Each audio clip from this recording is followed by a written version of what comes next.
अस्सलाम वालेकुम नाज़रीन, एडवोकेट मुस्तफ़ा कमाल की जानिब से वेलकम। मैं अभी लाहौर हाई कोर्ट से केस करके निकला हूँ। बेसिकली ये केस ये था कि जो पेंशन फंड्स हैं कंपनी के, इनके ऊपर FBR federal board of revenue tax लगाना शुरू कर दिया, इनकम टैक्स।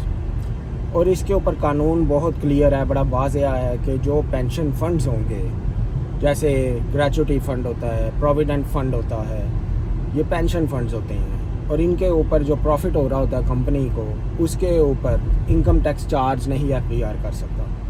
होता ये है कि ये इसके लिए ट्रस्ट बनाते हैं, ट्रस्ट फंड्स, जैसे trust fund, gratuity trust fund और प्रोविडेंट ट्रस्ट फंड, तो उनके ऊपर इनकम टैक्स चार्ज नहीं होता। इसके लिए जो कंसर्न कमिश्नर है वो एक एग्जाम्पशन सर्टिफिकेट इशू करता है। अब मेरा केस ये था एक कंपनी की तरफ से, प्राइवेट कंपनीज़ की तरफ से, कि वो लोगों के पेंशन फंड्स के ऊपर उनका टैक्स लगा रहा था FBR, इस बेस पे कि उनका जो ट्रस्ट है वो कंसर्न कमिश्नर रजिस्टर नहीं कर रहा। रजिस्टर इसलिए नहीं कर रहा क्योंकि वो कहता है पंजाब में एक रेगुलर होता है जो पंजाब ट्रस्ट एक्ट 2020 के अंडर अपॉइंट किया जाता है कि रेगुलेटर से NOC लेके आओ। अब बात ये है कि माशाल्लाह हुकूमत पंजाब ने अभी तक वो रेगुलेटर अपॉइंट ही नहीं किया।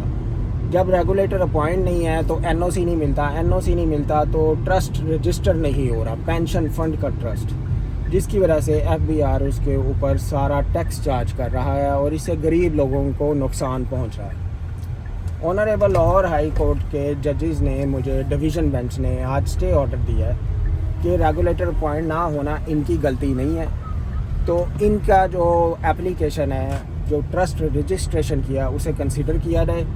और कंसीडर करने का मतलब ये है कि इनके जो पेंशन फंड्स हैं उनके ऊपर टैक्स चार्ज ना किया जाए। तो नाजरीन, ये मैं आपको बताना चाह रहा था कि आज लाहौर हाई कोर्ट से एक बड़ा रिलीफ लिया कि पेंशन फंड्स के ऊपर टैक्स चार्ज नहीं होगा। इसके अलावा मज़ीद पेंशन अपडेट्स, EOBI अपडेट्स के लिए मेरे चैनल को सब्सक्राइब करें।